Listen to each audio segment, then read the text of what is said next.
Hello friends, welcome to History Simplified for IAS. Today we will discuss about economy during Gupta's. तो Guptas period में economy के बारे में discussion करेंगे, उसके साथ साथ हम लोग लैंड ग्रांट्स और गुप्तास के कॉइनेज के बारे में भी डिस्कशन करेंगे। तो जैसे कि पहले भी चलता आ रहा था, गुप्तास के टाइम में भी जो मेजर इकोनॉमिक एक्टिविटी थी दैट वाज एग्रीकल्चर। तो agriculture remain the most important economic activity. हमने पहले भी डिस्कस किया कि स्टेट का रेवेन्यू जनरेशन का सबसे इंपॉर्टेंट जो पार्ट था that was land revenue. Guptas के समय में land revenue was about 1/6 of the produce. इसको कभी कभी बढ़ा के 1/4 तक भी किया जाता था।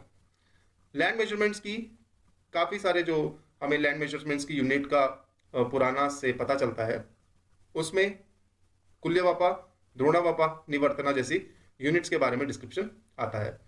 देन लैंड ग्रांट्स एक मेजर जो था, इसमें एक नया फिनोमिना हमें इकोनॉमी में मिलता है, पॉलिटिकल इकोनॉमी में गुप्तास के समय में।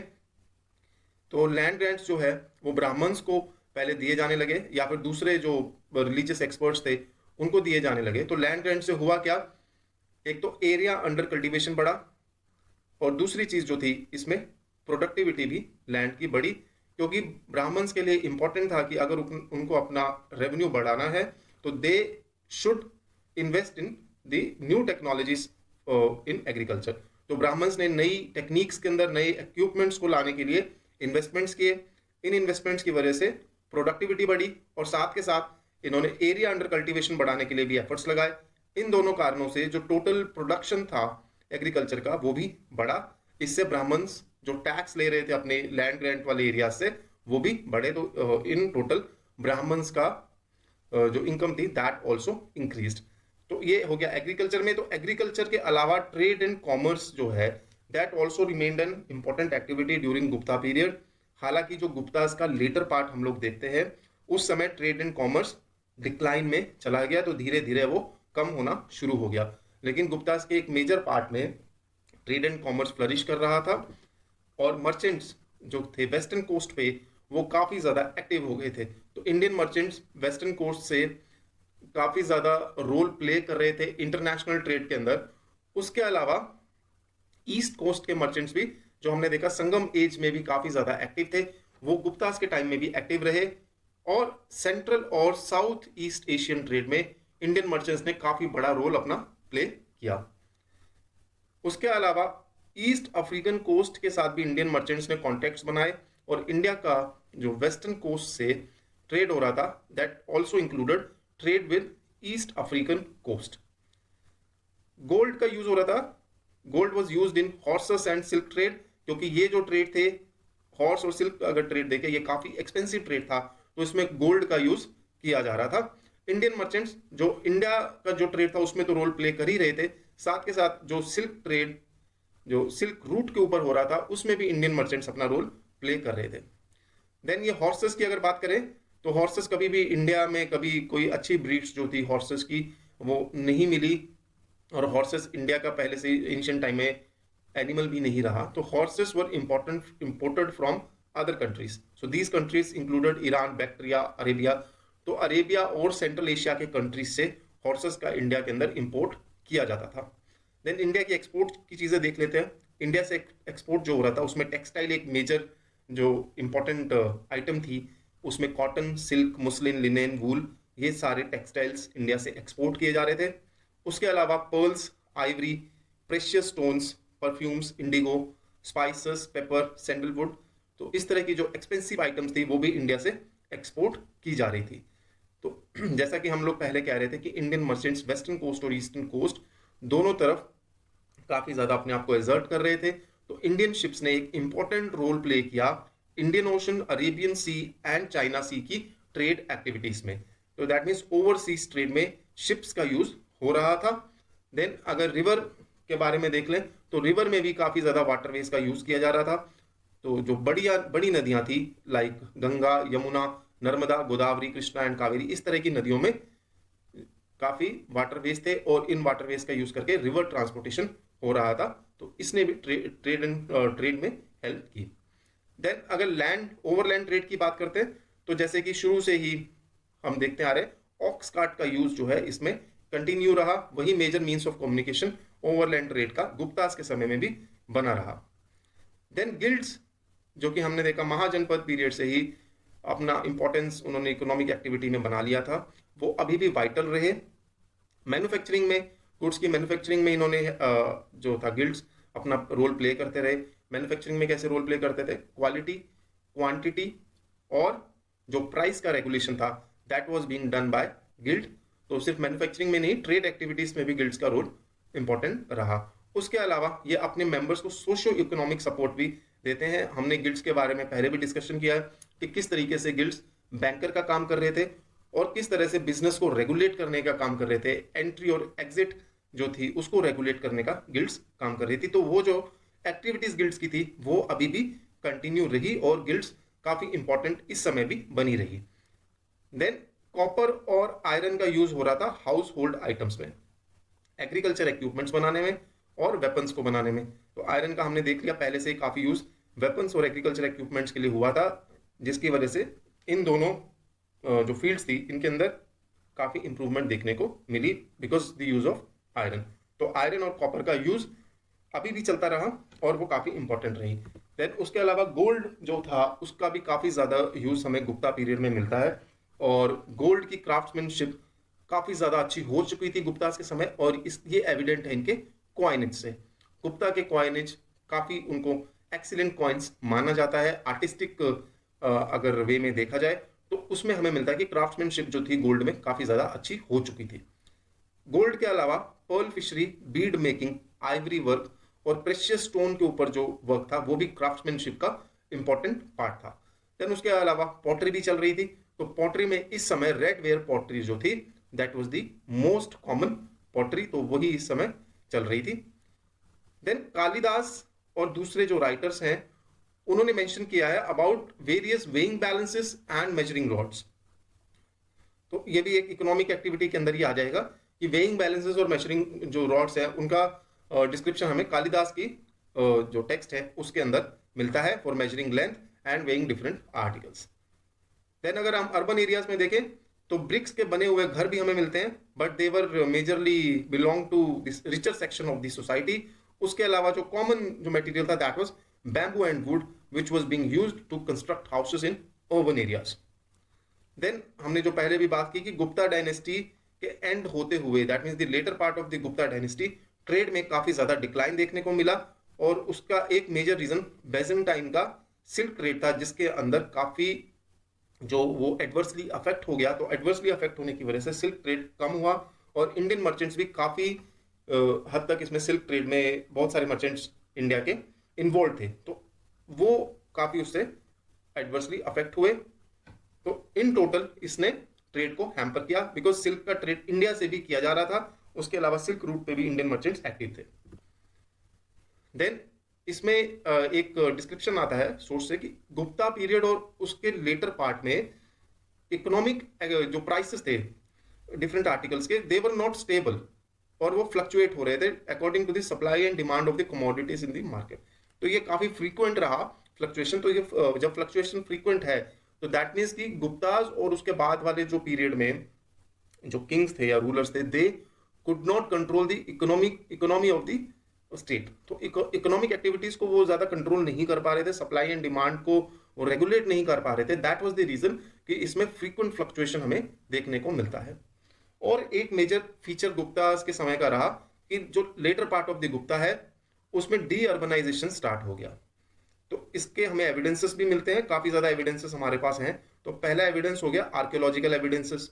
तो आर्कियोलॉजिकल एविडेंसेस से हमें पता चलता है कि मथुरा, हस्तिनापुर, श्रावस्ती, कौशाम्बी, राजघाट, चिरांद, वैशाली, पाटलिपुत्र ये सारे जो अर्बन एरियाज थे दे वर ऑन डिक्लाइन। और इन अर्बन एरियाज के बारे में हम लोग पहले पढ़ते आ रहे हैं कि ये मेजर इंपॉर्टेंट टाउन्स या सिटीज इससे पहले जो प्रीवियस पीरियड था उसके अंदर रहे थे बट अब इनका डिक्लाइन शुरू हो गया था। लेकिन इनके डिक्लाइन के साथ साथ कुछ अर्बन एरियाज इस समय फ्लरिश होने भी शुरू हुए जिसके अंदर कन्नौज, पौनर और वल्लभी शामिल थे। ह्यून सैंग का रेफरेंस ह्यून सैंग के एक रेफरेंस आता है जिसमें ह्यून सैंग लिखता है कि पाटलिपुत्र वाज ऑन डिक्लाइन लेकिन कन्नौज और प्रयाग ये फ्लरिशिंग सिटीज थे। दैट मींस कि कन्नौज, पौनर, वल्लभी, प्रयाग ये सारे अब अर्बन एरियाज काफी ज्यादा फ्लरिश हो रहे थे। हालांकि कुछ एरियाज जो थे other areas were on decline. उसके अलावा वराहम हीर की वृहत संहिता है जो 5th-6th सेंचुरी में लिखी गई, उसने भी हमें टाउन्स के डिक्लाइन के बारे में डिस्क्रिप्शन दिया है। उसके अलावा ये बोलते हैं कि ट्रेडर्स और क्राफ्ट्समैन इनको भी काफी ज्यादा इससे एडवर्सली ये अफेक्ट हुए थे because of the deurbanization of the towns. Then merchant Sulaiman जो कि 9th सेंचुरी में इंडिया में आया था, उसने भी ये बताया कि इंडिया के अंदर टाउन्स काफी कम रह गए थे और इंडिया वाज विदाउट टाउन्स। तो ये कुछ रेफरेंसेस हमें मिलते हैं, आपको आंसर देते हुए ये काफी इंपॉर्टेंस में आ सकते हैं। लाइक पहला तो एविडेंस हो गया हमारा आर्कियोलॉजिकल एविडेंसेस जो डी अर्बनाइजेशन के बारे में बताते हैं। देन दूसरा हमारा सोर्स हो गया ह्यूमसैंग, देन वृहत संहिता एक हमारा सोर्स हो गया। देन सुलेमान की 9th सेंचुरी में जो राइटिंग्स हैं वो भी हमारा एक सोर्स हो गया जो हमें बता रहे हैं about the deurbanization of towns in India. Then ये डी अर्बनाइजेशन होने की वजह से क्या हुआ कि जो आर्टिसंस और मर्चेंट्स जो एक्टिव इसलिए थे क्योंकि वो अर्बन एरियाज थे, तो डी अर्बनाइजेशन जैसे जैसे स्टार्ट हुआ इकोनॉमिक एक्टिविटी भी हैम्पर होने लगी। Now these people had to move to the rural areas और वहां पे इनको कल्टीवेशन में जो है इनको एंगेजमेंट करनी पड़ी। तो इससे हुआ क्या होगा कि एग्रीकल्चर के ऊपर भी एक्स्ट्रा बर्डन बढ़ना शुरू हो गया होगा। देन ब्राह्मण्स ने भी टाउन्स को छोड़ दिया and they move to rural areas. तो ब्राह्मण्स को दूसरे जो सबसिस्टेंस के लिए बाकी सोर्सेस के ऊपर डिपेंड होना पड़ा और उसमें से एक सोर्स जो था दैट वाज लैंड ग्रांट। तो लैंड ग्रांट के बारे में भी हम लोग आगे डिस्कशन करेंगे, लेकिन अभी हम गुप्ता क्वाइनेज के ऊपर डिस्कशन स्टार्ट करते हैं। तो गुप्ता क्वाइनेज से शुरू होने से पहले हम लोग एक बार इकोनॉमिक एक्टिविटी पे वापस देख लेते हैं कि क्या क्या चीजें इसमें हमने देखी है। तो पहला तो पार्ट हो गया एग्रीकल्चर। तो एग्रीकल्चर के बारे में हमने देखा कि लैंड रेवेन्यू था, लैंड मेजरमेंट की कौन कौन सी यूनिट्स थी, देन लैंड ग्रांट्स के बारे में देखा। अब लैंड ग्रांट्स जो है हम लोग डिटेल में आगे पढ़ेंगे, तो वो भी आप जब इकोनॉमी के ऊपर लिख रहे हैं तो लैंड ग्रांट्स को भी इसमें जरूर आंसर में इंक्लूड करना है। देन ट्रेड एंड कॉमर्स के बारे में देखा कि ट्रेड एंड कॉमर्स कैसे इंडिया के अंदर, इंडिया का ओवरसीज और विद इन इंडिया फ्लरिश हो रहा था और कौन कौन सी आइटम्स एक्सपोर्ट हो रही थी, इंपोर्ट हो रही थी, और इंडियन जो मर्चेंट्स थे what was they how they were playing their role in international trade और मीन्स ऑफ कम्युनिकेशन क्या थे। एंड देन गिल्ड्स की इंपॉर्टेंस बनी रही। देन क्राफ्ट्समैन कौन कौन से इंपॉर्टेंट थे उस समय। देन हमने देखा कि लेटर पीरियड में अर्बनाइजेशन और इकोनॉमी दोनों के अंदर डिक्लाइन आना शुरू हो गया और उसके लिए हमने जो है काफी एविडेंसेस भी यहाँ पे प्रोवाइड कर दिए हैं। जो आर्कियोलॉजिकल एविडेंसेस हो गए, ह्यूमसैंग का एविडेंस हो गया, वृहत संहिता हो गई, सुलेमान हो गया, तो ये लोग सब बताते हैं। और देखा कि आर्टिसंस, मर्चेंट्स और ब्राह्मण्स इस तरह से जो अर्बन एरियाज थे वहां से they were moving to rural areas. Now we will start on discussion on Gupta coinage. तो गुप्ता कॉइनेज जो है वो इस समय कॉइनेज का एक्सीलेंस माना जाता है, पीक माना जाता है गुप्ता के पीरियड में। तो गुप्ताज के समय गोल्ड कॉइन्स जो थे मैक्सिमम अमाउंट में इस समय सर्कुलेशन में आए। तो अगर हिस्टोरिकली हम लोग देख लें तो गोल्ड का जो कॉइनेज है वो एंशिएंट इंडिया में सबसे ज्यादा सर्कुलेशन में गुप्ताज के समय में आया। तो गोल्ड के कॉइन्स को ये लोग दिनार कहते थे। They were developing the coinage on the line of Indo Greeks and Kushanas. तो जो पैटर्न इंडो ग्रीक्स और कुशानास ने शुरू किया था उसी पैटर्न के ऊपर इन्होंने इसको डेवलप किया। तो पैटर्न क्या था इंडो ग्रीक्स और कुशानास का कि कॉइन के एक साइड में कॉइन के होगा पोर्ट्रेट ऑफ द रूलर और दूसरी साइड में कोई डेटी का पोर्ट्रेट होगा। वो चीज जो है वो गुप्तास के कॉइनेज में भी हमें दिखाई देती है। लेकिन डिफरेंस क्या आया? डिफरेंस ये आया कि गुप्तास के समय में जो आर्टिस्टिक एक्सीलेंस थी, जो क्राफ्ट्समैनशिप थी, वो इंडो ग्रीक और कुशानास से ज्यादा बेटर थी, उसके ऊपर काफी ज्यादा डेवलपमेंट हो चुकी थी। और दूसरी चीज जो थी, जो डिफरेंस आता है, तो इंडो ग्रीक्स के समय में और कुशानास के समय में मेजरली मोनार्क को मार्शल पोजेस के अंदर ही दिखाया जाता है, लेकिन गुप्तास के समय मार्शल पोजेस में भी दिखाया जा रहा है, उसके अलावा सोशियो पॉलिटिकल और लेजर एक्टिविटीज के अंदर भी गुप्ता रूलर्स को दिखाया जा रहा है। तो हम इसमें आगे देख लेते हैं कि कॉइनेज जो था गुप्तास का उसमें आर्टिस्टिक एक्सीलेंस दिखाई देती है, मेटलर्जिक डेवलपमेंट हो चुकी थी, और ये दर्शाता क्या है कि इकोनॉमी काफी स्ट्रांग थी। तो स्ट्रांग इकोनॉमी कैसे पता चलती है हमें कि इसमें मेटलर्जिक डेवलपमेंट की बात की हमने कि जो कॉइनेज था गुप्तास के समय में, गोल्ड कॉइन्स का वेट, गोल्ड कॉइन्स का साइज काफी अच्छा था और उसमें गोल्ड की क्वांटिटी भी काफी ज्यादा थी।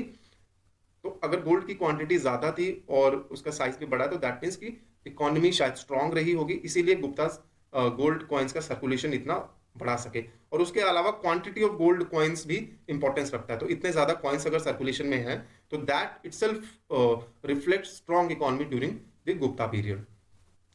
तो the coins depicted monarch on the obverse with name and goddesses, lotus और queen on the reverse। तो नेम दिखाया जा रहा है obverse साइड में मोनार्क का, और उसके साथ साथ पोर्ट्रेट भी है, और दूसरी साइड में कोई डेटी का, क्वीन का या लोटस का on the reverse side coin के ऊपर डिपिक्शन दिखाई देता है। तो जब इसमें नाम दिया जा रहा है विद द मोनार्क, और अगर हम लोग कॉइनेज के अलावा कोई दूसरा रेफरेंस भी हमारे पास आता है तो हम लोग यहाँ से जो गुप्ता की डायनेस्टी है उसका जिनोलॉजी बना सकते हैं। तो इसीलिए कॉइनेज इंपॉर्टेंट भी रहा to know the political history of the Guptas. तो पॉलिटिकल हिस्ट्री के साथ साथ इकोनॉमी का तो रिफ्लेक्शन इसमें मिल ही जाता है, जैसे कि हम लोग बोल रहे स्ट्रॉन्ग इकोनॉमी, हमने देखा क्यों हम लोग बोल रहे स्ट्रॉन्ग इकोनॉमी। देन दूसरी चीज है, तीसरी चीज है इसमें सोशल। तो सोशल जो पर्सपेक्टिव है वो भी थोड़ा बहुत हमें पता चलता है कि कौन से डेटीज उस समय इंपॉर्टेंस में थे, वो कॉइनेज से भी हमें पता चल जाता है कि कॉइनेज में क्या क्या डिपिक्शन हो रहा है। तो जिस गॉड का ज्यादा से ज्यादा डिपिक्शन आ रहा है दैट मीन्स कि वो वाला जो गॉड है या गॉडेसेस है वो उस समय ज्यादा इंपॉर्टेंस में रहे होंगे। देन उसके अलावा मोनार्क का सोशियो इकोनॉमिक, सोशियो पॉलिटिकल जो एक्टिविटीज दिखाई जा रही है उससे भी हमें थोड़ा थोड़ा सोशल लाइफ का कुछ पता चलता है। तो monarch was shown both in martial poses as well as socio political and leisure activities. तो दोनों चीजों में मोनार्क की डिपिक्शन की गई। तो मार्शल पोजेस कौन कौन से हो गए? राइडिंग अ हॉर्स या एलिफेंट को राइड कर रहा है, देन लायन, राइनो या टाइगर जैसे एनिमल्स को स्ले कर रहा है, तो इनको मार रहा है, या हॉर्स या एलिफेंट पे राइड कर रहा है, तो इस तरह के मार्शल पोजेस मिलते हैं। उसके अलावा अश्वमेध यज्ञ करा रहा है या वीणा प्ले कर रहा है, वीणा प्ले कर रहा है समुद्रगुप्त के जो कॉइनेज है उसमें हमें मिलता है। तो अश्वमेध यज्ञ या वीणा प्ले कर रहा है, तो that is a kind of leisure activity या सोशियो पॉलिटिकल एक्टिविटी। ये देख लीजिए, ये कॉइन्स है, तो ये पहले जो ऊपर दिया गया ये अश्वमेध टाइप कॉइन है। इसमें ये एक अश्व बना हुआ है, एक हॉर्स बना हुआ है, और दूसरी तरफ एक डेटे का डिपिक्शन किया गया है। तो ये अश्वमेध टाइप कॉइन्स हो गए। और दूसरी तरफ ये हो गए समुद्रगुप्त प्लेइंग वीणा। तो यहाँ पे समुद्रगुप्त का डिपिक्शन किया गया है, यहाँ पे समुद्रगुप्त क्या कर रहा है, ये वीणा प्ले कर रहा है। एंड दूसरी तरफ जो ऑपोजिट साइड है, सॉरी रिवर्स साइड है, रिवर्स साइड में एक गॉडेस का डिपिक्शन किया गया है। तो ये हो गए इनके अश्वमेध टाइप और समुद्रगुप्त प्लेइंग वीणा टाइप जो कॉइन्स इन्होंने सर्कुलेट किए थे। उसके अलावा देखिए एक टाइप है कॉइन्स का जिसमें किंग और क्वीन को स्टैंडिंग फेस टू फेस दिखाया गया है, और इन्हीं कॉइन्स के अंदर एक टाइप है चंद्रगुप्त वन और कुमार देवी के कॉइन्स। तो कुमार देवी टाइप कॉइन्स बोला जाता है इनको। ये नीचे यही वाला कॉइन बना है, देखिए किंग और क्वीन एक दूसरे को फेस करके यहां पे खड़े हुए हैं, और ये दूसरी तरफ डेटी सीटेड ऑन लायन। तो सीटेड ऑन लायन एक डेटी को रिवर्स पे दिखाया गया। ये एक टाइप के कॉइन्स हो गए, चंद्रगुप्त वन और कुमार देवी एक तरफ, और दूसरी तरफ एक गॉडेस है जो एक लायन के ऊपर बैठी हुई है। तो this is another kind of coin. Then हम लोग देखते हैं कि जो लेटर फेज था गुप्तास का, उसमें गोल्ड कॉइन्स की क्वालिटी डिग्रेड हो गई, बिकॉज जो क्वांटिटी गोल्ड की थी और वेट ऑफ द कॉइन था वो डिक्लाइन हो गया। तो ये कम होने की वजह से गोल्ड कॉइन्स की क्वालिटी भी कम हो गई, और इस समय हमें सिल्वर कॉइन्स भी जो है सर्कुलेशन में दिखाई देते हैं। तो गोल्ड कॉइन्स को धीरे धीरे इन्होंने सिल्वर कॉइन्स के साथ रिप्लेस करना शुरू किया। हालांकि जो कॉपर कॉइन्स थे गुप्तास के समय में वो कम ही नंबर्स में हमें मिलते हैं। तो ये आपका कॉइनेज के ऊपर आंसर बन जाएगा इससे। तो कॉइनेज पे कैसा भी क्वेश्चन हो आप लोग उसको हैंडल कर पाओगे गुप्तास पीरियड के लिए। देन आते हैं हम लोग लैंड ग्रांट्स पे। तो लैंड ग्रांट्स किसको दिए जाते थे? स्टेट करता था लैंड ग्रांट, क्योंकि माना जाता था कि land is the property of the state. तो स्टेट एक तरह से रेंट पे ये लैंड इनको दे रहा है, लेकिन एक्चुअल में जब लैंड ग्रांट कर दिए जाते थे तो वो एक तरह से हेरिडिटरी हो जाते थे। तो किसको दिए जाते थे? एक तो हो गया रिलीजियस स्पेशलिस्ट, जैसे कोई ब्राह्मण हो गया, या कोई दूसरा रिलीजियस स्पेशलिस्ट हो गया, कोई बौद्ध हो गया, या कोई दूसरे रिलीजन का कोई रिलीजियस स्पेशलिस्ट हो गया। तो इस तरह के रिलीजियस स्पेशलिस्ट को ये दिया जाता था। दूसरा हो गया लेसर किंग्स, फ्यूडेटरी रूलर्स हो गए, कि किसी किंग को हरा दिया है लेकिन उसको रीइंस्टेट कर दिया गया। तो रीइंस्टेट करते हुए उसको उसका एरिया वापस दे दिया गया, लेकिन उसको बोला गया कि यू नीड टू पे ट्रिब्यूट टू मी। तो ट्रिब्यूट उससे लिए जाते। तो इस तरह के लैंड भी जो गए लैंड ग्रांट्स में ही गिने जाने लगे।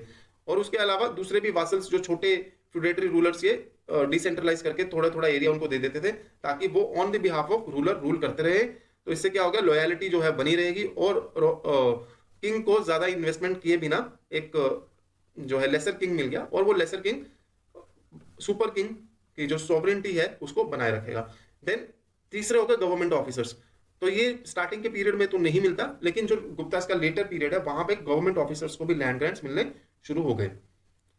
तो ग्रांट, जो लैंड ग्रांट्स दिए जाते थे वो रिप्लेस किसको कर रहे थे? मॉनेटरी डोनेशंस को। जब हम लोग रिलीजियस पर्सपेक्टिव से बात करें कि रिलीजियस इंस्टीट्यूशंस को दिया जा रहा है या ब्राह्मण्स को दिया जा रहा है लैंड ग्रांट, तो वो मॉनेटरी डोनेशन को रिप्लेस कर रहा है। देन ग्रांट्स का एक इंपॉर्टेंट फीचर क्या है कि ये परमानेंट थे और हेरिटेबल थे। हालांकि कहीं कहीं पे ये भी मिलता है कि ये रूलर वापस ले सकता था, लेकिन ये रेयरली किया जाएगा कि रूलर इसको कैंसिल कर देगा। तो लैंड ग्रांट एक तरह से परमानेंट भी हो गया और हेरिटेबल भी हो गया कि अगली जनरेशन को भी ये दिया जा सकता है। तो जब लैंड ग्रांट दिए जाते थे तो उसको एक कॉपर प्लेट के ऊपर एंग्रेव कर दिया जाता था। That copper plate is given to the donee. तो डोनी उसको संभाल के रखेगा अपनी फैमिली के अंदर। तो वो कॉपर प्लेट एक तरह से प्रूफ हो गया कि land grant was given to that particular person. उसके ऊपर एक इंस्क्रिप्शन की जाती थी जिसके ऊपर ये लिखा जाता था। देन बुद्धिस्ट मोनेस्ट्रीज को भी जो है लैंड ग्रांट्स दिए जाते थे। वहां से वो अपना रेवेन्यू कलेक्शन करके जो है मोनेस्ट्री का खर्चा चलाते थे। तो उनको विलेजेस दिए जाते थे। ह्यूंग सांग का एक हम लोग इसमें एविडेंस देख लेते थे। ह्यूंग सांग ने एक जगह रेफरेंस दिया है कि हर्षवर्धन के समय पे अराउंड 100 जो विलेजेस थे they were given to the Nalanda university. तो नालंदा जो महाविहार था वो वहां से अपना रेवेन्यू जनरेशन कर रहा था। Then during Gupta period, officers were occasionally granted land in place of cash salaries, which became frequent in later periods. तो ये जो हम बात करें ये लेटर गुप्ता के समय में, later time of the Gupta period हमें देखने को मिलता है जब ये ऑफिसर्स को लैंड ग्रांट देते थे। That was in lieu of cash salaries. लेकिन आने वाले समय में जो है इट बिकेम वेरी फ्रीक्वेंट। तो पहला जो एक हो गया अग्रहर। तो अग्रहर एक लैंड ग्रांट हो गया which was a rent free land made to a collectivity of Brahmans. That means कि कुछ ब्राह्मण्स को मिलके ये अग्रहर लैंड ग्रांट दिया जाता था। देन ब्राह्मदे, ये जो लैंड ग्रांट था that was given to an individual Brahmin. Then Devagrahara was a grant to temple and monastery which was tax free. तो देवग्रहर हो गया जो एक इंस्टीट्यूशन को दिया जाएगा। वो इंस्टीट्यूशन टेंपल भी हो सकता है या मोनेस्ट्री भी हो सकती है। लाइक हम लोगों ने अभी नालंदा के बारे में बात की कि नालंदा में जो है 100 विलेजेस दिए गए थे तो देवर देवग्रहर। लेकिन एक सिंगल ब्राह्मण को दिया जाएगा तो दैट वाज ब्राह्मदे। और कलेक्शन ऑफ जो ब्राह्मण्स को दिया जाएगा कलेक्टिवली दे दिया जाएगा दैट इज अग्रहार। और इसके साथ साथ जो है जुडिशियल और एडमिनिस्ट्रेटिव पावर्स भी कई बार साथ में दे दी जाती थी along with the revenue right. तो रेवेन्यू राइट तो मिलेगा ही, साथ के साथ एडमिनिस्ट्रेटिव पावर्स और जुडिशियल पावर्स भी दी जाती थी। ये भी जो है धीरे धीरे इसमें पावर्स देने का जो प्रचलन था वो धीरे धीरे इसमें बढ़ा। Then land grants increased area under cultivation. ये हम लोगों ने पहले डिस्कस किया कि एरिया भी जो है वो अपना रेवेन्यू बढ़ाने के लिए एरिया को भी बढ़ाने की इन्होंने कोशिश की, जो कि लैंड अंडर कल्टीवेशन की बात हम लोग कर रहे हैं। देन वेस्टर्न इंडिया में अगर देखे जाए तो लैंड ग्रांट्स तो दिए जाते थे। लैंड ग्रांट्स के अलावा स्टेप वेल्स का भी डोनेशन होता था।